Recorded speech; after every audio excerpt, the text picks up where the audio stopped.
በስመ አብ ወወልድ ወመንፈስ ቅዱስ አሐዱ አምላክ አሜን።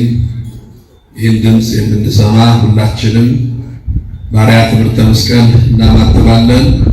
በስመ አብ ወወልድ ወመንፈስ ቅዱስ አሐዱ አምላክ አሜን።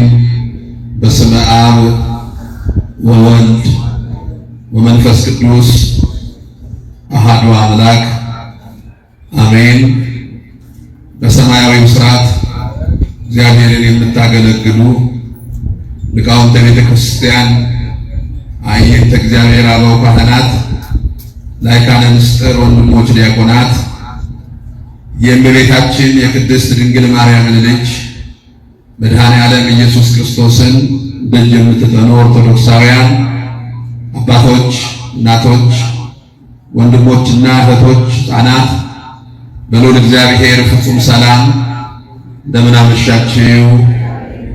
እንደምን ሰነበታችሁ? እንደምን አላችሁ? አሜን። ልዑለ ባሕርይ የአባቶቻችን የቅዱሳን አምላክ ቅዱስ እግዚአብሔር ስሙ ዛሬም ዘወትርም የተመሰገነ ይሁን።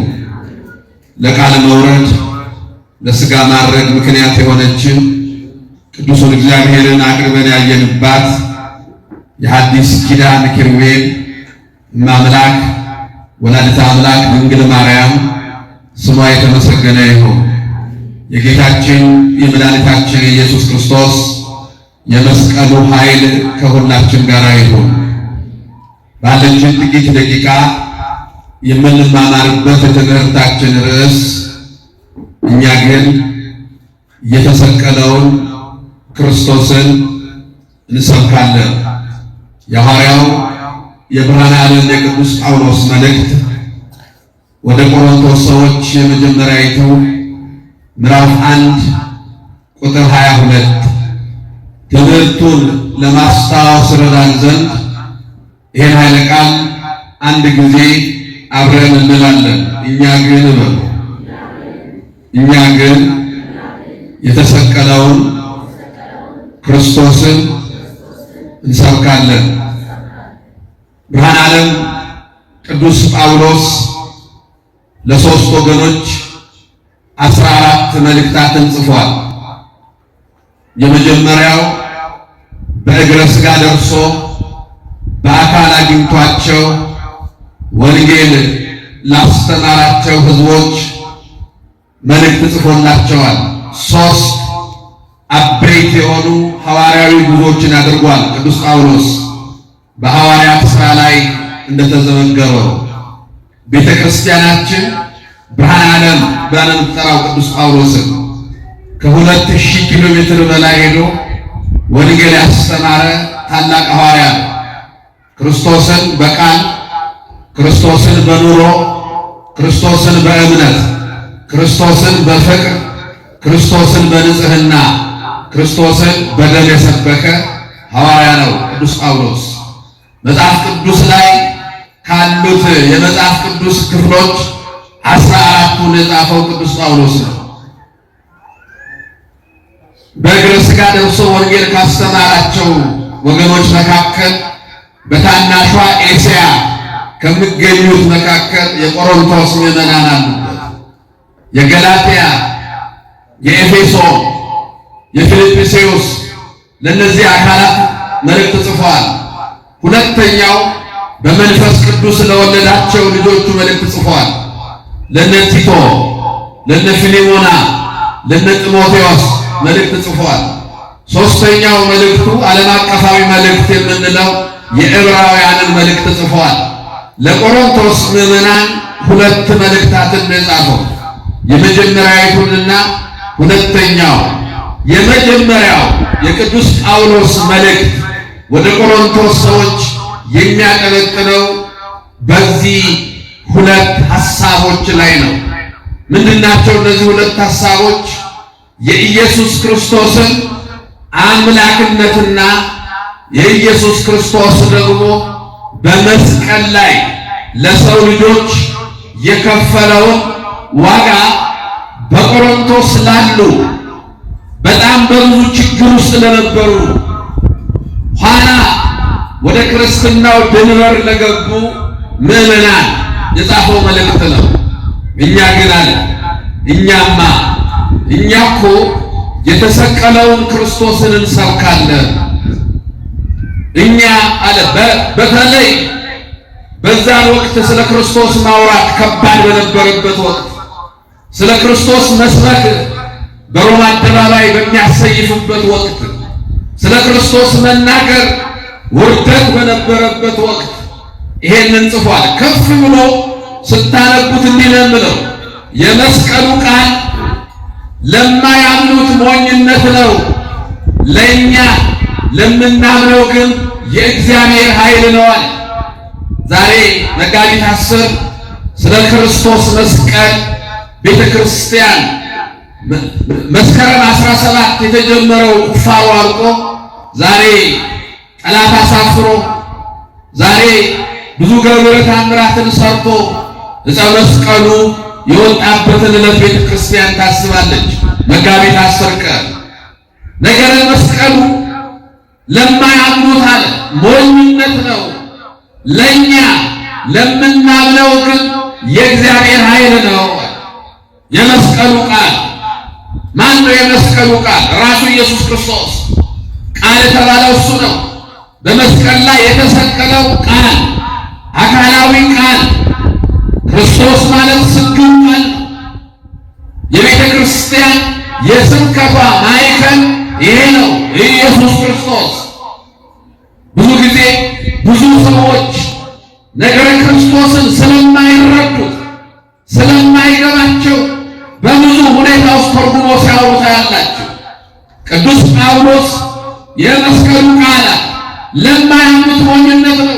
ዛሬ ከ2000 ዘመናት በኋላ ኢየሱስ ክርስቶስን የማያምኑ ብዙ ሕዝቦች አሉ።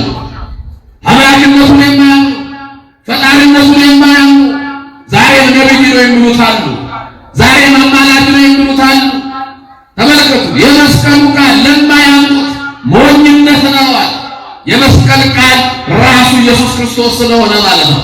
በመጀመሪያ ቃል ነበረ፣ ቃል ራሱ እግዚአብሔር ነበረ ብሎ ዮሐንስ እንደተናገረው ያ ቃል በመስቀል ተሰቅሎ ለሰው ልጆች ሕይወት ሰጥቷልና የመስቀሉ ቃል ብሎ ጠራው።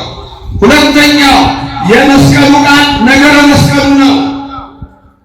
ከቤተልሔም ጀምሮ እስከ ቀራንዮ ድረስ ያለው የመስቀል ቃል ነው። ሶስተኛው የመስቀሉ ቃል ኢየሱስ ክርስቶስ መስቀል ላይ ተሰቅሎ የተናገራቸው 10 መስቀል የመስቀል ላይ ንግግሮች ይባላሉ። 7 ናቸው። እነሱ ለማያምኑት ሞኝነት ነው፣ ለእኛ ግን ኃይል ነው፣ ብርታት ነው፣ ወንጌል ነው፣ ትምህርት ነው፣ ሕይወት ነው። ስፍን ብላችሁ ክርስቶስ መስቀል ላይ በተሰቀለ ጊዜ የተናገራቸውን 10 መስቀሎች አስታውሱ። አባት ሆይ የሚሰሩትን አያውቁምና ምን በላቸው? አሜን። ምን በላቸው? ምግብ አባት ሆይ አያችሁ፣ መስቀል ፍቅር ነው። መስቀል ሰላም ነው። መስቀል እውነት ነው። መስቀል የጥል ግድግዳ የፈረሰበት ነው። ለዚህ ነው መስቀል ፍቅር ስለሆነ አባት ሆይ የሚሰሩትን አያውቁምና። እኛም ዛሬ ለዚህ እኮ ነው ወደ ክርስትና ዓለም የሚመጡትን ክርስቶስን የማያውቁትን የሚሰሩትን አያውቁምና ነው የምንለው። በነገራችን ክርስትና መሰረቱ ሁላቱም ኢየሱስ ክርስቶስ ነው። መስራችን ክርስቶስ ነው። ክርስቶስ ደግሞ የፍቅር ጥግ ነው። ወደ ክርስቶስ የምንስበው ማንንም ሰው በፍቅር ነው እያሳየ ነው። ተመልከቱ፣ ክርስትና ማለት ፍቅር ነው። በምን ይገለጣል? በክርስቶስ። ለዚህ ነው አባ ሕርያቆስ ኃያል ወልድን ፍቅር ከዙፋኑ ሳበው እስከ ሞት ደረሰው። የፍቅር ጥግ ክርስቶስ ነው። ለዚህ ነው ክርስትናን ስናወራ በፍቅር ነው። ምን ሰብከው በፍቅር ነው። እርሱ እየገደሉት እየሰቀሉት አባት ሆይ የሚሰሩትን አያውቁምና ይተው። ይሄ ለአንዳንድ ሰዎች ሞኝነት ነው። ሊቀ ዲያቆናት ሰማዕቱ እስጢፋኖስ ይህን ትምህርት ይዞ በተግባር በድንጋይ እየደበደቡት አባት ሆይ አለሱ የሚሰሩትን አያውቁምና ይቅር በላቸው አለ። ይሄን ለማያምኑት ሞኝነት ነው። አንዳንድ ጊዜ ክርስቲያኖች በፍቅር የምትገልጹት ቋንቋ ለአንዳንድ ሰዎች ሞኝነት ነው። ኦርቶዶክሶች ፈሪዎች ናቸው የሚባሉ አይደለም። ከፍርሃት ጋር አይገናኝም። እኛ ኦርቶዶክስ የሆነ ለሰማያዊ መንግስት ነው። እኛ ኦርቶዶክስ የሆነ ለመንግስተ ሰማያት ነው። ሌሎችም የዚህ ቤተ ክርስቲያን አካል እንዲሆኑ የምንፈልገው በፍቅር ነው። ለምን ሲሆን ይገባል? ለምን ከእግዚአብሔር ይለያሉ? ቁጥራችን እንደበዛ እንዳይመስላችሁ አይደለም። ሁሉም የክርስቶስ ሆነው በነገራችን ክርስቶስ ቤተ ክርስቲያንን በደሙ የመሰረተ ቅዱስ ጳውሎስ እንዳለው መስቀል ላይ የመሰረተ ቅዱስ ዮሐንስ አፈወርቅ እንዳለው ተመልከቱ። ክርስቶስ ቤተ ክርስቲያንን መስቀል ላይ መስርቷታል አለ ቅዱስ ዮሐንስ አፈወርቅ። ራሱ ክርስቶስ ተመልሶ መጥቶ ከመስቀል ላይ እስከሚያወርዳት ድረስ መስቀል ላይ ተቀምጣ ትጠብቋለች። ስለዚህ ክርስቶስ በመስቀል ላይ የመሰረታት ቤተ ክርስቲያን መሰረቷ፣ ሕይወቷ፣ ጉልላቷ፣ ታሪኳ ክርስቶስ የሆነ ቤተ ክርስቲያን ተመልከቱ። ሁሉም ሰው ለእግዚአብሔር መንግስት የተዘጋጀ ዜጋ ለማድረግ ነው ክርስቶስ በምድር ላይ ቤተክርስቲያን መስርቶ ነው። ሌላ ዓላማ የላትም ቤተክርስቲያን። ምን ዓላማ አላት? ሁሉም ወደ ክርስቶስ መውሰድ ነው። ይሄ ማለት ያላመኑትን ማሳመን፣ ያመኑትን ማጽናት፣ ያመኑትን በፍቅር ያላመኑትንም በፍቅር። ክርስቶስ ፍቅር ነው። መስቀል ስታዩ ዛሬ ይሄንን ትልቅ ፍቅር የሚያሳየን የመስቀሉ ቃል ተመልከቱ። ተፈጸመ የመስቀል ቃል ነው። እነሆ እናቱ አንድ ሰው ድንግል ማርያም እመ አምላክን ወላዲተ አምላክን የአዳምን ተስፋ የሔዋንን ካሳ የሔዋንን እናት እመ አምላክን በሚገባ መረዳት ከፈለገ ቀራንዮ መሄድ ግድ ይለዋል። እነሆ እናት የሚል ቃል ለአንዳንድ ሰዎች ቀላል ይመስላል። አይደለም። ሙሴ 40 መዓልት 40 ሌሊት ጾሞ በዛ በሲና ተራራ በኮሬብ ተራራ የቃል ኪዳኑን ታቦት ይዞ ነው የወረደው። ተመልከቱ። ዮሐንስ ደግሞ እስከ ቀራንዮ ሄዶ መስቀል ስር ሆኖ አማናዊቷን ታቦት ድንግል ማርያምን ይዞ ነው ከቀራንዮ የወረደው። እነኋት እናት የሚል ይሄን ለሚያምኑት ሞኝነት ነው። ለእኛ የእግዚአብሔር ኃይል ነው አለና ወረድ ብሎ እንዲህ የሚል ቃል ታነባላችሁ። መቼም ቢሆን የአይሁድ ሰዎች ምልክትን ይሻሉ። መቼም ቢሆን ዛሬም ቢሆን የግሪክ ሰዎች ደግሞ ጥበብን ይለምናሉ። እኛ ግን የተሰቀለውን ክርስቶስን እንሰብካለን። ተመልከቱ። መቼም ቢሆን የአይሁድ ሰዎች ኢየሱስ ክርስቶስ በምድር ላይ በነበረበት ጊዜ ጥያቄያቸው ሁሉ ምልክት ነው። ጥያቄያቸው ሁሉ ታምር ነው። እስከ እንደ ሙሴ ባህር ከፍለህ ደመና ጋርደህ መና አውርደህ አሳየን። ምልክት ነው የሚሹት። ፍላጎታቸው ምልክት ነው። የጥበብ ሰዎች የተባሉት ግሪኮች ደግሞ ሁሉንም ነገር የሚያገናኙት ከምድራዊው ፍልስፍና ነው። ሁሉንም የሚያዩት በምድራዊው ጥበብ አይን ነው። ከዛ ላይ ቅዱስ ጳውሎስ እኛ ግን የተሰቀለውን ክርስቶስን እንሰብካለን። ምን ማለት ነው? የተሰቀለውን ክርስቶስ። አንዳንድ ሰዎች ቅዱስ ጳውሎስ የተሰቀለውን ክርስቶስን እንሰብካለን ብሏል። መስበክ ያለብን ክርስቶስን ብቻ ነው፣ ሌላ አንሰብክም ይምሏል። ግን እውነት ቅዱስ ጳውሎስ ክርስቶስን እንሰብካለን ስለ ሌላ አላስተምርም እያለ ነው። አሁን አንዳንድ ሰዎች እኛ ግን የተሰቀለውን ክርስቶስን እንሰብካለን ይላሉ፣ ግን ሲሰብኩትም አይታይም። ከዛ ቀጥሎ ግን ቅዱስ ጳውሎስ ያልሰበከው ስብከት አለ የለም። ለምሳሌ ስለ ቅዱሳን አማላጅነት ሰብኳል፣ ስለ ታቦት ሰብኳል፣ ስለ ሥርዓት ሰብኳል፣ ስለ ሥጋው ደግሞ ሰብኳል፣ ስለ ቤተ ክርስቲያን ሰብኳል፣ ስለ ሃይማኖት ሰብኳል። ስለምን ያልሰበከዋል? ቅዱስ ጳውሎስ ስለምን ያልሰበከዋል? ስለምንጃ እንዲህ ይላል ሁለተኛ ቆሮንቶስ ምዕራፍ 5 ቁጥር 20 ላይ እንደዚሁም ሁለተኛ ቆሮንቶስ ምዕራፍ 9 ቁጥር 14 ላይ ራሳቸው ስለናንተ ሲያማልዱ በእናንተ ላይ ከሚሆነው በሚበልጠው የእግዚአብሔር ጸጋ የተነሳ ይናፍቋችኋል። የሄዱት ሰዎች ራሳቸው ከእናንተ የተለዩ ሰዎች ራሳቸው ስለናንተ ሲያማልዱ ስለ ቅዱሳን ምልጃ ክርስቶስ በእኛ እንደምንማለድ ስለ ክርስቶስ መልእክተኞች ነን። ስለ ምልጃ አስተምሯል። ስለ ታቦት አስተምሯል። ሁለተኛ ቆሮንቶስ ምዕራፍ 6 ቁጥር 14 ላይ ብርሃን ከጨለማ ጋር ምን ኅብረት አለው? ክርስቶስ ከቤልሆር ጋር ምን መስማማት አለው? የእግዚአብሔርን ታቦት በጣዖት ቤት የሚያኖረው ማን ነው? የቅዱስ ጳውሎስ ስብከት ነው ለእነሱ ለቆሮንቶስ። ሌላ ሳደሩ ምልጃን ስለ ቆሮንቶስ ምዕመናን፣ ስለ ታቦት ስለ ቆሮንቶስ ምዕመናን ሰብኳል ቅዱስ ጳውሎስ። ስለ ሥራ ሰብኳቸዋል። አንደኛ ቆሮንቶስ ምዕራፍ 14 ቁጥር 40 ላይ ሁሉ በአግባብና በሥርዓት ይሁን። አሁን ብዙ ሥርዓተ ልበኞች አሉ። ያለ ሥርዓት አምልኮ የሚፈጽሙ አሉ። እንደምታዩት ነው። ያለ ሥርዓት በማያምኑበት እንኳን ጭምር መዝሙር ዘምሩ አሉ። የማያምኑበትን መቆሚያ ይዞ አደባባይ ወጥቷል። የማያምኑበትን ከበሮ ይዘው እንዲሁ ዝም ብሎ እንደ ማን ነው? እንደ ብልጣሶር ትንቢተ ዳንኤል ምዕራፍ 5 ላይ ብልጣሶር አባቱን ናቡከደነፆር ከባቢሎን ማርኮ ከቤተልሔም ወደ ባቢሎን ያመጣውን የቤተ መቅደሱን ንዋየ ቅድሳት ንቆ አቃሎ በጽዋው ጠጥቶ ተመልከቱ፣ በፀሐይሉ በልቶ የእግዚአብሔር ቃል ተጽፎ ማኔ ተንቀልፋሪስ እግዚአብሔር መዘነ አለው ንጉሡ። የቤተ መቅደሱን ንዋየ ቅድሳት ስላቃለለ ሳያምኑበት ስለቀረ መዘነ እግዚአብሔር። ቀለ ተገኘ። ወዳጄ በዓለም ሰዎች በፈረንጆች ፊት ከብረ ይሆናል፣ በእግዚአብሔር ፊት ግን አይሆንም። እግዚአብሔር ስመዝን የሚያየው ስልጣን አይደለም። እግዚአብሔር ስመዝን የሚያየው እውቀት አይደለም። እግዚአብሔር ስመዝን የሚያየው ዓለም ውስጥ ያለው ኃላፊውን ጠፉን አይደለም። መዘነ እግዚአብሔር። በእግዚአብሔር ሚዛን ቀለ ተገኘ። ቀለልክ። መንግስት ግን ተከፈለ። አንድ ቀን ብቻ ነው ብልጣሶር የነገሰው። በታሪክ ውስጥ አንድ ቀን የነገሰ በነገሰበት ምሽት ንዋየ ቅድሳቱን አቃለሁ ሰፍሮ አያችሁ። ተመለከቱ።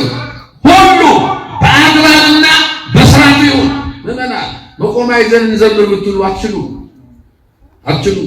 ጥናት ያስፈልገዋል። ጽናጽል አጣጣል አለው። ቤተክርስቲያኒቷ እግዚአብሔርን የምታመሰግንበት ስርዓት አለው። ቅዳሴው ስርዓት አለው።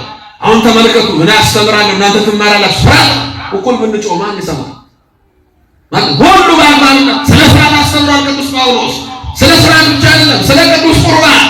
ዛሬ ካህኑ በቅዳሴ ላይ ንጹሕ የሆነ ከቁርባኑ ይቀበል፣ ንጹሕ ያልሆነ ንስሐ ገብቶ የቅድሙ የዲያቆኑን አዋጅ ሰምቶ መንግሥተ ሰማያት ቀርባለችና ንስሐ ግቡ ያለው የዲያቆኑን ሐሳብ ሰምቶ ይምጣ የሚለው የቄሱ ሐሳብ ከዚህ ከቅዱስ ጳውሎስ መልእክት ጋር ሳይገባው ይላል። የእንጀራ የበላ ወይም የጌታን ጽዋ የጠጣ የጌታ ሥጋና ደም ዕዳ በደል አለበት ይላል። አንደኛ ቆሮንቶስ ምዕራፍ 11 ቁጥር 25 ላይ ስለ ቅድስት ቤተ ክርስቲያን ሰብኳል ቅዱስ ጳውሎስ። የእግዚአብሔር ቤት ብሎታል ጢሞቴዎስን። ቤቱ የእውነት አምድና መሰረት የሕያው እግዚአብሔር ቤተ ክርስቲያን ነው ይላል። ተመልከቱ። ቤቱ የእውነት አምድና መሰረት። በእግዚአብሔር ቤት እንዴት መኖር እንደሚገባ እነግርሃለሁ። ቤቱ የእውነት አምድና መሰረት የሕያው እግዚአብሔር ቤተ ክርስቲያን ነው። የሕያው እግዚአብሔር ቤተ ክርስቲያን ስሙ የምንጠራበት። ተመልከቱ። ስንወለድ ክርስትና የምንነሳበት፣ ከፍ ስንል ለክህነት የምንበቃበት፣ ከፍ ስንል አንድ ሆነን ትዳር የምንመሰርትበት፣ መጨረሻ እንኳን ዓለምን ጥለን ስንል ተሰልፈን የምንቀበርበት ሕያው የእግዚአብሔር ቤተ መቅደስ ነው። የሚቆረሰው የእሱ ሥጋ የሚቀዳው የእሱ ደም ስለሆነ ቤተ ክርስቲያን የሕያው እግዚአብሔር ቤተ ክርስቲያን አለው ጢሞቴዎስን። አንደኛ ጢሞቴዎስ ምዕራፍ 3 ቁጥር 15 ላይ ስለ ሃይማኖት አስተምሯል። አንድ ሃይማኖት ብሎ አሁን ብዙዎች ሃይማኖት ያንንም ብሏል። ቅዱስ ጳውሎስ ስለ ሃይማኖት ስናገር ግን እንዲህ አለ፣ መልካሙን በድል ተጋድያለሁ፣ ሩጫዬን ጨርሻለሁ፣ ሃይማኖቴን ጠብቄአለሁ፣ የክብር አክሊል ተዘጋጅቶልኛል። ተመልከቱ። አንድ ሃይማኖት ብሏል። ስለ ሃይማኖት አስተምሯል። አስተምሯል ስለ ሃይማኖት ቅዱስ ጳውሎስ። ስለነዚህ ሁሉ ስለ ሌሎችም አስተምሯል። ታዲያ እንሰብካለን ማለት ስለ ሃይማኖት አንሰብክም፣ ስለ ስርዓት አንሰብክም፣ ስለ ቁርባን አንሰብክም፣ ስለ ቅዱሳን እጅ አንሰብክም፣ ስለ ታቦት አንሰብክም ማለት ነው ብሎ የምናገር አይደለም። ለምንድን ነው ለቆሮንቶስ ምዕመናን በተለየ መልኩ እኛ ግን የተሰቀለውን ክርስቶስን እንሰብካለን ለምን አለ? ዛሬ ይህን ያነሳንበት ምክንያት ዕለቱ መስቀል ስለሆነ ነው። ተመልከቱ፣ በመስቀል ላይ ተሰቅሎ ያዳነንን አምላክ ስለምናስበው ነው። እቺ ቤተ ክርስቲያን ሕይወቷ በሙሉ የተሰቀለውን ክርስቶስን ነው የምትሰብከው። አሁን ያነሳናቸው ሀሳቦች ሁሉ በክርስቶስ ውስጥ የሚንጸባረቁ ናቸው። የአምላክን ሰው መሆን የሚያሳዩ ናቸው። አምላክ ሰው ሆኖ በመሰቀሉ ነው ቤተ ክርስቲያን የተመሰረተችው። ይሄ የምናነሳቸው ትምህርቶች ሁሉ መሰረታቸው ክርስቶስ ነው። ክርስቶስ ማለት ስግው ቃል ማለት አካላዊ ቃል ማለት ነው። ቅዱስ ጳውሎስ ይህንን በሮሜ መልእክቱ ምዕራፍ 9 ቁጥር 5 ላይ ክርስቶስ በሥጋ መጣ ይላል። ተመልከቱ፣ በሥጋ መጣ። አዎ እርሱ ከሁሉ በላይ ሆኖ ለዘላለም የተባረከ አምላክ ነው ይላል። በሥጋ የመጣው ግን ከሁሉ በላይ ሆነው የተባረከ አምላክ ነው። ሕፃን ነው ግን አምላክ ነው። ተመልከቱ፣ ሕፃን ነው አምላክ ነው። ምራቅ ተነስቶበታል ግን አምላክ ነው። ተገርፏል ግን አምላክ ነው። ይሄ ለብዙዎች አይገባቸውም ነው። ቅዱስ ጳውሎስ ስለዚህ ነው ያለው እናንተ በምልክት የምታምኑ እናንተ በምድራዊ ጥበብ ብቻ የምታምኑ አምላክን እንዴት ተገረፈ፣ እንዴት ተሰቀለ፣ እንዴት መሬት ላይ ተጎተተ፣ እንዴት ሞተ የምትሉት አዎ አምላክ ነው ግን ሞቷል። እርሱን እነግራችኋለን፣ እርሱን እንሰብክላችኋለን። ምን ማለቱ ነው? አንደኛ እርሱን እንሰብካለን ማለቱ ኢየሱስ ክርስቶስ የአበው ምሳሌና የነቢያት ትንቢት ፍጻሜ ያገኘው በእርሱ ነው ስንለው እሱን እንሰብካለን። የአበው ምሳሌ የነቢያት ትንቢት መደምደሚያ መጨረሻው ኢየሱስ ክርስቶስ ነው። በብዙ መልክ ተገልጧል እግዚአብሔር። ተመልከቱ፣ መጨረሻ ግን ራሱ መጣ። ቅዱስ ጳውሎስ ዕብራውያን ምዕራፍ 1 ቁጥር 1 ላይ እንዲህ ብሎ ገልጦታል።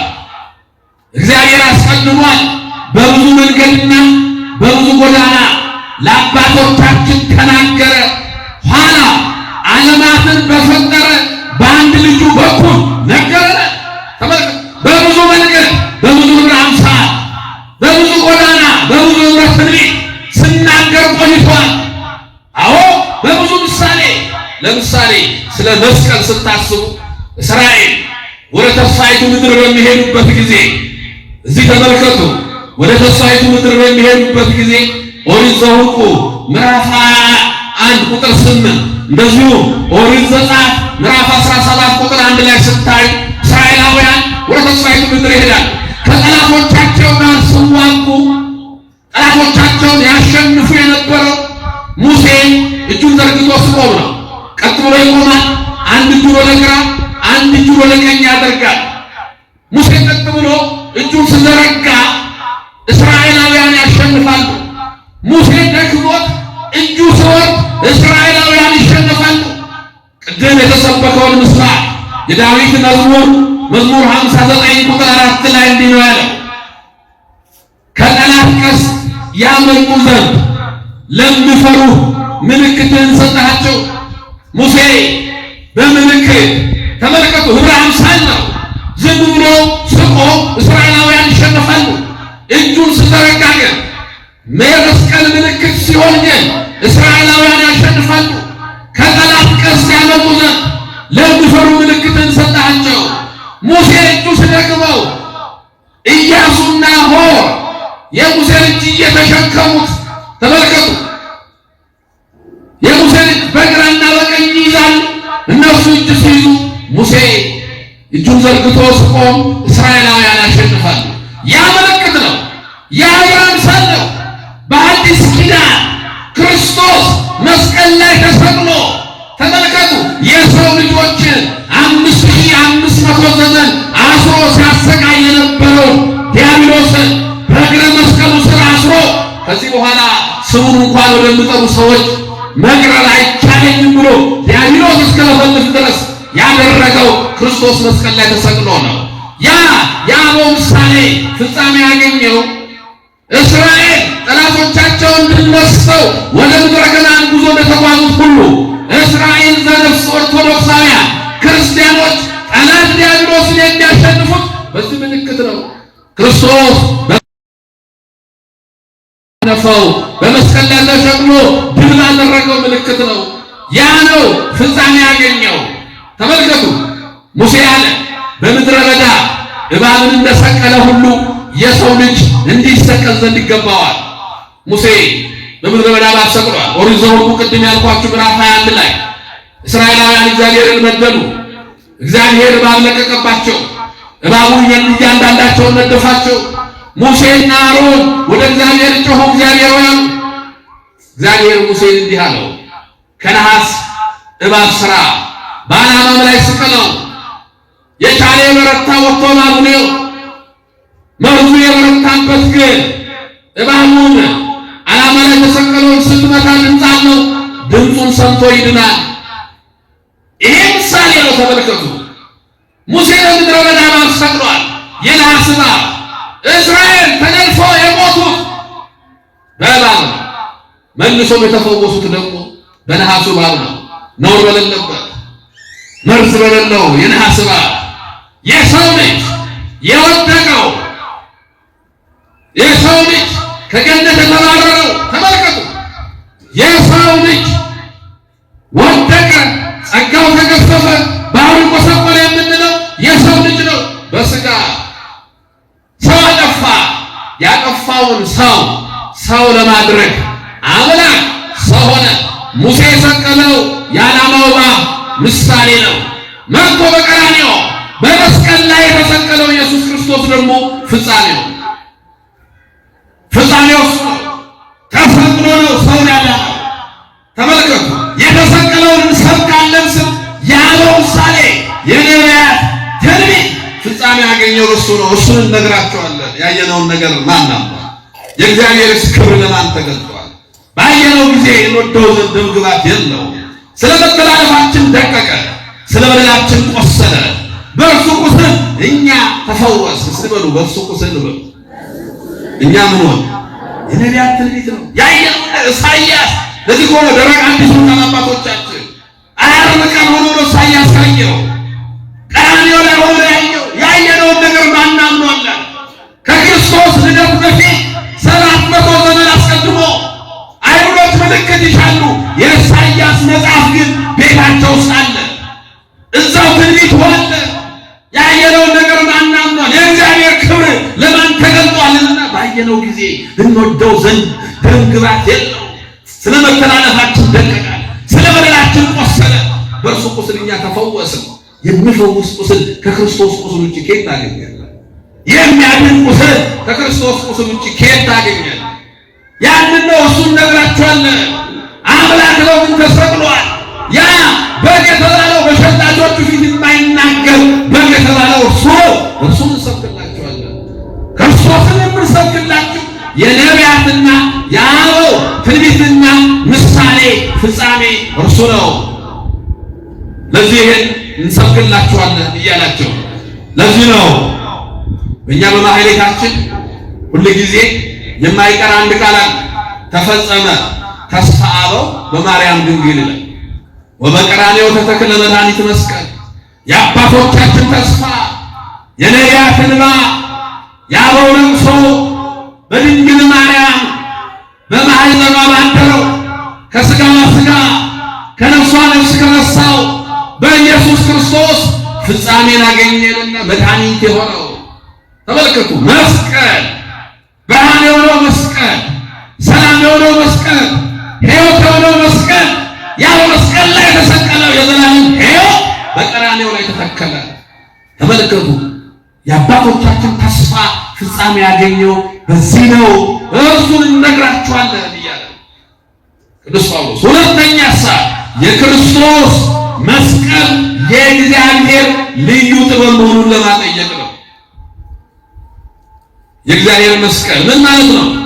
ከዘመነ ሐዋርያት ጀምሮ ብዙዎች ዛሬም ድረስ አንዳንድ ቦታ የዘለቁ አምላክ ተሰቅሎ ለሰው ልጆች ሞቷል የሚለውን የሰው አይምሮ አይቀበል። ብዙዎች እንዴት አምላክ ይወለዳል ብለው ዛሬ እንዴት አምላክ ተሰቀለ ትሉናላችሁ? እንዴት ሞተ ትሉናላችሁ? ይሄንን የክርስቶስን ነገር መስቀሉን ዝቅ አድርገው ምናገሩዋል። የፈለጋችሁትን በሉ እንጂ አምላክ በመስቀል ላይ ተሰቅሎ በሞቱ ልዩ ጥበብ ነው። ይሄን ተቃወሙ ግን የመስቀል እንቅፋት ሆነ። ቅዱስ ጳውሎስ እነዚህ የመስቀል እንቅፋቶች ናቸዋል። ገላትያ ምዕራፍ 5 ላይ የመስቀል ጠላቶች ናቸዋል። ፊልጵስዩስ ምዕራፍ 3 ቁጥር 18 ላይ ለምን እነዚህ ሰዎች እግዚአብሔር በጣም የኛ ቤተክርስቲያን አባቶች የሚሉት ነገር እግዚአብሔር ዓለምን ከፈጠረበት ጥበቡ ዓለምን ያዳነበት ጥበቡ ይረቃል። እስከፍ ብላችሁ ሰማይ ይሄ ጠፈር ነው። ሰማይ ማለት ስዕለ ማይ የውሃ ምስል ነው። ከፍ ስትሉ የመላእክት ሀገር አለ። ኢዮር፣ ራማ፣ ኤረር። በኢዮርና በራማ መካከል ስንት ያህል ርቀት እንዳለ ማንም አያውቅም። ከዛ ኢየሩሳሌም ሰማይ አለ። ከፍ ያለ እስከ መንበረ ጸባዖት ድረስ ይሄዳል። ከዛ በላይ ራሱ እግዚአብሔር አለ እንላለን። ይሄ የፈጠረ ነው እግዚአብሔር። የተቀመጠው መሬት ላይ ከመሬት በታች ውሃ አለ። ከውሃ በታች ምን አለ? እሳት። ከእሳት በታች ምን አለ? ነፋስ። ይሄ የፈጠረ ነው እግዚአብሔር። ተመልከቱ፣ ነፋስና እሳት ተስማምተው የሚኖሩበት። አሁን መሬት ተንቀጠቀጠ ሲባል እኮ ይሄንን ባህሪ ትንሽ ዞር ሲያደርግ ይሄን መሬት ይንቀጠቀጣል። መሬት ያለች እኮ ውሃ ላይ ወዳጅ። አሁን አንዳንድ ሰው መሬት ሲንቀጠቀጥ ሮጦ ኮንዶሚኒየም ወደ መሬት ይሆናል። ከዛ ሰው ወዴት ይሄድ?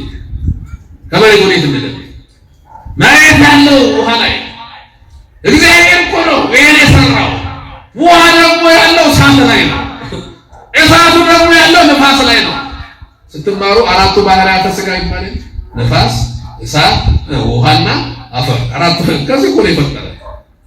ይሄንን አይተህ ከፍ ስትል እሱ አለ፣ ታችም ስትወርድ እሱ አለ። ቅዱስ ዳዊት እንዳለ ወደ ሰማይ ሄዳ አንተ በዛለህ፣ ወደ ጥልቁም ቦርድ አንተ በዛለህ፣ ከአንተ ፊት ወዴት ሄዳለህ? ይህንን ሁሉ ስታይ የእግዚአብሔርን ፍጥረት ታደንቃለህ። እግዚአብሔር ግን አያችሁ ለግሪክ ፍልስፍና በጣም ረቀናል አሉት። ከዚህ ያለ ቅዱስ ጳውሎስ ይሄን ከፈጠረበት ክርስቶስ መስቀል ላይ ተሰቅሎ ሞቷል የሚለው ጥበቡ ይረቃል። ይሄ የተለየ ነው። ለዚህ ነው አባቶቻችን አምላክ ሰው የሆነበት አስታውሱ። አባ ሕርያቆስ በቅዳሴ ድንግል ሆይ አምላክ በማኅፀንሽ ባደረ ጊዜ ያ የእሳት መጋረጃ በማኅፀንሽ ውስጥ ወዴት ተዘረጋ? የት ተዘረጋ? ለዓለም ያልገባው ወዳጄ ብዙ ታምራት ዓለም ላይ እጅግ በጣም ብዙ ድንቅ ታምራት ከሰው አእምሮ በላይ የሚሆኑ እግዚአብሔር የሚሰራቸው ታምራት አሉ። ተመልከቱ፣ እጅግ በጣም ድንቅ ታምር እግዚአብሔር የሚሰራቸው እጅግ በጣም ድንቅ ምልክቶች አሉ ዓለም ላይ። ተመልከቱ፣ ታምርም ምልክትም የአምላክን ሰው መሆን ከዚህ የሚበልጥ ታምርም ከዚህ የሚበልጥ ምልክትም የለም። ለዚህ ነው ጌታ ራሱ ምልክት ሰጣቸዋል። ሁለት ትልልቅ ምልክቶች አሉ። አንዱ እመቤታችን ናት፣ አንዱ መስቀሉ ነው። እነዚህ ምልክቶች ድንቅ ናቸው። ጌታ ራሱ ምልክት ይሰጣችኋል። እነሆ ድንግል በድንግልና ትጸንሳለች፣ ወንድ ልጅም ትወልዳለች፣ ስሙንም አማኑኤል ትለዋለች። ኢሳይያስ ጋር ጌታ ራሱ ምልክት ይሰጣችኋል። ይሄ በዓለም ታሪክ በድንግልና ተጸንሶ በድንግልና የተወለደ የለም፣ ወደፊትም አይመጣም። እንደ ዘራንሽ ማንም አይወለድ። ከዚህ የሚበልጥ ታምር አለ? የለም። ተመልከቱ፣ ለሚፈሩ ምልክትን ሰጣቸው። ዳዊት ቅድም ያለው ይሄ ምልክት ዓለምን ያለበት ምልክት ነው። ይሄ ምልክት እምነታችንን የምንገልጥበት ምልክት ነው። ለዚህ ነው የተሰቀለውን ክርስቶስን እንሰብካለን ስንል የአምላክን ሰው መሆን የሚበልጥ ምልክት፣ የአምላክን ሰው መሆን የሚበልጥ ጥበብ የለም እያላቸው ነው። ሁለቱም አይሁድ ምልክት እንደሚሹት ከዚህ የሚበልጥ ምልክት አታዩም አላቸው። የአይሁድ ሰዎች ምልክት፣ ግሪኮች ጥበብን ከዚህ የሚበልጥ ጥበብ የለም፣ አምላክ ሰው ሆኗል። ወዳጄ ከዚህ መጥበብ የለም። እግዚአብሔር ሰው ሆኗል። በከብቶች በረት ተወልዷል። እንዴ አድጓል። ሕፃን ተብሏል። ሕፃን ተወልዶልናል። ኢሳይያስ ያለውን አልሰማችሁ? ሕፃን ተወልዶልናል፣ ወንድ ልጅ ተሰጥቶናል፣ አለቃነቱ በጫንቃው ላይ ነው። ስሙ ድንቅ መካር ኃያል አምላክ። የዘላለም አባት ሕፃን ነው፣ ግን የዘላለም አባት ነው። የሰላም አለቃ ነው አለ፣ ግን ሕፃን ነው። አያችሁ፣ በአእምሮ በዚህ በስጋዊ ፍልስፍና ካየው ይሄን ጥበብ አትረዳው። ለዚህ ነው እነግራችኋለን። መቼም ቢሆን እናንተ የዓለምን ጥበብ ነው የምታደንቁት፣ ከዚህ በጥበብ የለም። አይሁዶች መቼም ቢሆን ያያችሁትን ምልክቶች ናቸው የምታደንቁት፣ ከዚህ የሚበልጥ ምልክት የለም። ከጠላት ቀስት የምታመልጡበት ከዚህ የሚበልጥ ምልክት የለም። ድንግል በድንግልና ጸንሳ ትወልዳለች። ይሄን እነግራችኋለን። ሶስተኛውና የመጨረሻው የክርስቶስ መስቀል ክርስቲያኖች ክርስቶስን የሚያገለግሉበት የመከራ ምልክት ነው። እሱን እነግራችኋለን።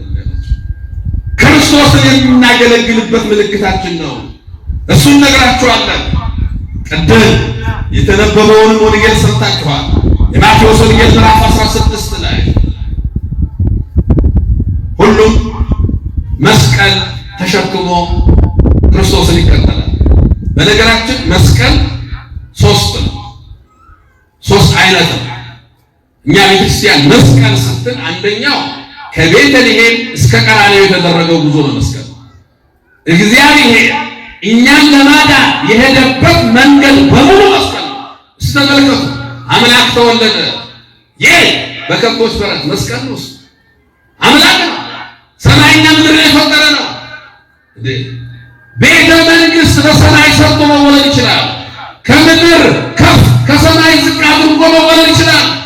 ግን እኛን ለማዳን የሄደበት መንገድ ሁሉ መስቀል ነው። ተወለደ በከብቶች በረት። ከዛሳ ዓለም አለችው ተቀበለችው። ገና በሕፃንነቱ ተሰደደ፣ ወደ ግብፅ በረሃ ወረደ። ዓለም ስለ ክርስቶስ ያጨበጨበች ጊዜ አለ የለም። ሊገሉት ያሳድዱት ነበር፣ ሊገሉት ይፈልጉት ነበር። መጨረሻ ላይ ምራቅ እየተተፋበት ተሰቀለ። መስቀል ማለት ይሄ ነው። እኛን ለማዳን ያደረገው ጉዞ። ወዳጄ እናንተ ክርስቲያኖች ተመልከቱ። መስቀል ሰማይና ምድር የታረቁበት ነው። መስቀል ሰውና መላእክት የታረቁበት ነው። መስቀል ሰውና እግዚአብሔር የታረቁበት ነው። የሰላም ምልክት ነው። ተመልከቱ። መስቀል ቀራንዮን ኢየሩሳሌምን ወደ ገላትያ የወሰደ ነው። መስቀል የዓለምን ሕዝብ ሁሉ አንድ ያደረገ።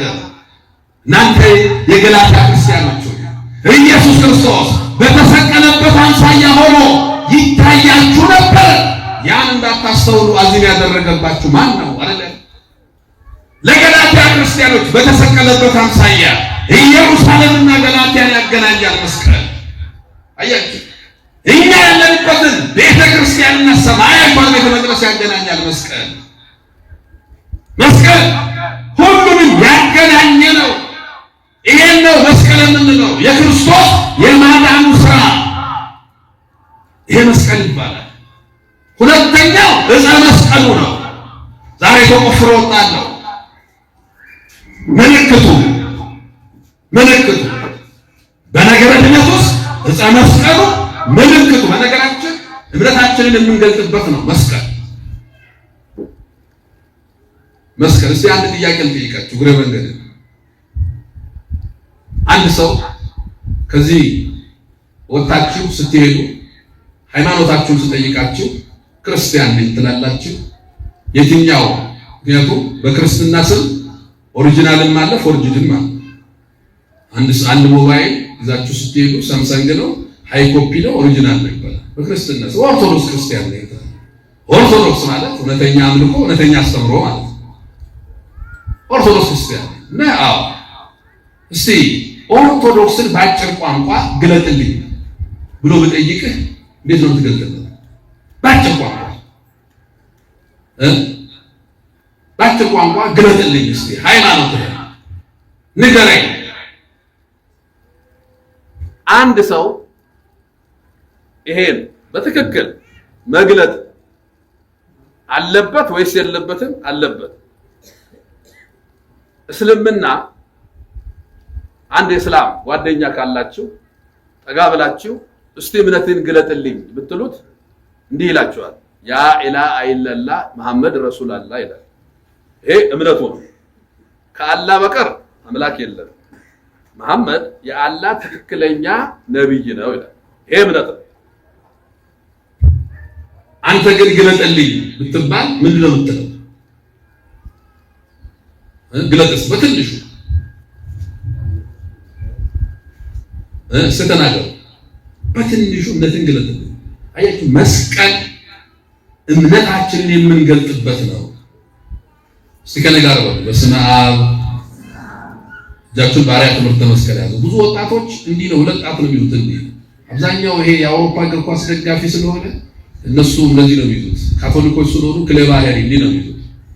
እንዲህ ይዙና ይላሉ። እኛም እሱን አይተን መተን እንዴ ባሪያ ትምህርተ መስቀል በስመ አብ ወወልድ ወመንፈስ ቅዱስ ስንት አምላክ አያችሁ? አብ ወልድ መንፈስ ቅዱስ ስንት አምላክ? የኛ አምላክ ስንት ነው? አንድ ነው። ሥላሴ ምስጢረ ሥላሴ እኛ አምስት አይናደ ምስጢራት አለ። ሁለቱ ነገረ እግዚአብሔር ይባላል፣ ሁለቱ ሀብታተ ቤተክርስቲያን ይባላል፣ አንዱ ነገረ ሕይወት ይባላል። ሁለቱ ነገረ እግዚአብሔር ማለት ሥላሴና ሥጋዌ ነው። ሁለቱ ሀብታተ ቤተክርስቲያን ማለት ጥምቀትና ቁርባን ነው። ነገረ ሕይወት የተባለ ደግሞ አምስተኛው ምስጢረ ትንሣኤ ሙታን ነው። ካህናት ሲቀድሱ ቀሚስ አለ፣ ቀሚሱ ላይ ካባ ላንቃ አለው። ላንቃው አምስት ነው የቀሳውስቱ። ሁለቱ ከፊት ናቸው ሥላሴና ሥጋዌ፣ ሁለቱ በጎን ናቸው ጥምቀትንና ቁርባንን። አንዱ ከኋላ ነው ገና አልደረስንበትም። ትንሣኤ ሙታንን ያመለክታል። ሁለቱ ምስጢረ ሥላሴና ሥጋዌ የኛ ነገረ እግዚአብሔር መገለጫችን። እስቲ ደግማችሁ በሉ አብ ወልድ መንፈስ ቅዱስ ስንት አምላክ? አካሄድ ኦርቶዶክስ ነው። ነው ቤተክርስቲያኑ የሥላሴ መታሰቢያ። በነገራችን የሥላሴ ያለው ቤተክርስቲያን የለም።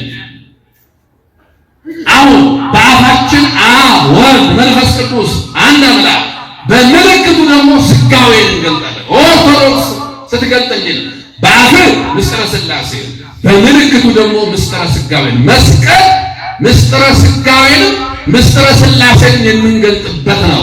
ሲገለላ ነው ከሰማያት ወረደ። እጃችሁን ባሪያ ትምህርተ መስቀል ከሰማያት ወረደ፣ ከቅድስት ድንግል ማርያም ተወለደ፣ በመስቀል ተሰቅሎ በግራ በሲኦል የነበርነውን ወደ ቀኝ ወደ ገነት መንግስተ ሰማያት መለሰ። ክብር ምስጋና ይግባው። ተመልከቱ፣ ከሰማያት ወርዶ በአጭር ቁመት በጠባብ ደረት ተወስኖ መጥቶ ተሰቅሎ አዳነ። ይሄን ስናማትብ እምነታችንን እየገለጥን ነው። ከሰማይ የወረደው ነው የተሰቀለበት፣ ከሰማይ የወረደው ነው ያዳነ፣ ከሰማይ የወረደው ነው ከግራ ወደ ቀኝ የመለሰ። እርሱን እንሰብካለን ማለት ይሄ ነው። መስቀል ክርስቶስን መስበክ ነው። ተመልከቱ፣ የተሰቀለውን ክርስቶስን እንሰብካለን። ሶስተኛው መስቀል ክርስቲያን ቅድም ያለው ሁሉም ክርስቲያን መስቀል አለ ተሸክሞ ይከተለዋል። የሚወደኝ ብሎ ራሱን ይካድ፣ መስቀሉን ተሸክሞ ይከተል። በነገራችን መስቀልን አይደል መስቀሉን ሁሉም መስቀል አለ። ክርስቶስን ስታምን የምትሸከመው መስቀል አለ። ትዳር መስቀል አለ፣ ምንኩስና መስቀል አለ፣ ኦርቶዶክስ መሆን በራሱ መስቀል አለ። ዓለም አይወድም፣ ማይተምን አይወድም አለ። አንገት ላይ መስቀል ስንታንጠለጠል አይፈልግም አለ፣ ይጠላሃል አለ። ለምን? መስቀሉን ተሸክመ እንድትከተሉ አይፈልግም ሰይጣን። በነገራችን ሰይጣን በዓለም ላይ የሚጠላቸው ሁለት ምልክቶች አሉ። አንዱ እመቤታችንን ነው። ይህንን አባ ጊዮርጊስ ዘጋስጫ በአርጋኖን እንዲህ ይላል፣ በሐሙስ አርጋኖን ላይ እመቤቴ ቅድስት ድንግል ማርያም ሆይ ሰይጣን ከሁሉ በላይ አንቺን ይጠላሻል። ለምን ብባል ከአንቺ የተወለደው ክርስቶስ አናት አናቱን ብሎ ስለገደለው ይላል። ሁለተኛው የሚጠላው መስቀልን ነው። ለዚህ ነው መስቀል ስታሰር ቢሮ፣ መስቀል ስታሰር መንገድ ላይ፣ መስቀል ስታሰር ብዙ ቦታ ብዙዎች የማይፈልጉት መስቀል ክርስቶስን ስለሚገልጠው ክርስቶስን ቀራንዮን ስለሚያሳየን። ስለዚህ መስቀል ማለት ክርስቲያኖች ክርስቶስን የሚከተሉበት ትክክለኛውና ብቸኛው መንገድ ነው። መስቀል ምን ይሸከመው? መስቀል በተለይ ክርስቲያን ስትሆን ቅድም እንዳለው ቅዱስ ዮሐንስ አፈወርቅ ምን አለ? ኢየሱስ ክርስቶስ ቤተ ክርስቲያንን መስቀል ላይ መሰረታት። ራሱ ክርስቶስ መጥቶ ከመስቀል ላይ እስከሚያወርዳት ድረስ መስቀል ላይ ሆና ተጠብቋለች። ኦርቶዶክሳውያን እንዴት ተፈተን! አምላካችን ተሰደበ። አንዳንዱ እኮ ግደለው፣ አጥፋው፣ ደምስሰው። ይሄ ዝም ብሎ መጣቋቋ እንዳይመስል ክርስቲያን ቆንጆ አይቀርልህም። ያያቸው ነው ሶሪያ ኦርቶዶክሳውያን በየቀኑ እየተገደሉ ሌላ ነገር የለም። ኦርቶዶክስ ነው ዓለም አይቀበልህም። ለዚህ ሆኖ ቅዱስ ጳውሎስ መኑ ያድገን ፍቅሮ ለክርስቶስ አለ። ክርስቶስ ፍቅር ማን ይለየናል? ረሃብ ነው አይደለም፣ ጦርነት ነው አይደለም፣ ሰይፍ ነው አይደለም ይልና ጌታ ሆይ ስላንተ ቀኑን ሙሉ እንገደላለን ተብሎ እንደተጻፈዋል። አያችሁ ክርስቲያን ስትሆን ዓለም አይቀበልህም፣ ርዕዮተ ዓለም አይቀበልህም፣ ሰኩላሪዝም አይቀበልህም፣ ሞደርኒዝም አይቀበልህም፣ ያላመነው አይቀበልህም። ለምን? አንተ መስቀል ተሸክመ ተከተለኝ የተባልክ የክርስቶስ መንገደኛ ነህ። እርሱ ተከትለ የምትጓዝ ለዚህ እኮ ነው በዓለም ሳላችሁ መከራ አለባችሁ፣ ነገር ግን አይዟችሁ እኔ ዓለምን አሸንፌዋለሁ። የአሸናፊ የክርስቶስ ልጆች ነን። ክብር ምስጋና ይግባው። እርሱ እኮ መከራውን ታግሰን አሸንፏል። የእርሱ ልጆች ነን። መስቀል የሚያሳየን እሱን ነው። እስቲ አንድ ጥያቄ ልጠይቃችሁና ትምህርቴን ልጨርስ። እስቲ አንገታችሁ ላይ ማተብ ያላችሁ እስቲ እጃችሁን አውጡ። እስቲ የሌላችሁ ብዙ ጊዜ አንገቱ ላይ ወርቅ ያለው ሰው ሻወር ሲወስድ ይባላል። ወርቁን እንዲህ ፊት ለፊት አንጠልጥሎ ነው የሚወስደው። ለምን ቢባል ሰይጣን ወርቅ ሰውራል ስለሚባል እንዳይሰውርብኝ እንዲሁ እያየ ይታጠባል። ማተብ ስርሳ አዩ አንተ ማተብ ትውጥ አንተ ባለፈው ሻወር ሶስት ልዛው አሰብ ማተብ እጅ ላይ ይታሰራል። ለምን? ሰው እጁ ተቆርጦ መኖር ይችላል። ማተብ እግር ላይ ይታሰራል። ለምን? ሰው እግሩ ተቆርጦ መኖር ይችላል። ማተብ የምታሰረው አንገት ላይ ዓለም እንዳይልሉ አይደለም። ለምን አንገታችን ላይ እናስራለን? አንገት ተቆርጦ ሰው መኖር ይችላል አይችልም? ክርስቶስ ያለ አንተ መኖር አንችልም ስንል መስቀሉ የምናንጠለጥለው እዚህ ላይ ተሰቅላልና እዚህ ላይ ተሰቅላ ሕይወት ሰጥተናል። እኛም እስከ መጨረሻው ካንተ አንለይም ስንል ነው መስቀላችን። ዓለም እንዳይልን አይደለም። አንገት ተቆርጦ መኖር እንደማይቻል ሁሉ ያለ ክርስትና ያለ ክርስቶስ መኖር አንችልም ስንል ነው። ለዚህ ነው እኛ ግን የተሰቀለውን ክርስቶስን እንሰብካለን። ያስተማረን እግዚአብሔር ክብር ምስጋና ይግባው። ይቆየን። ወስብሐት ለእግዚአብሔር።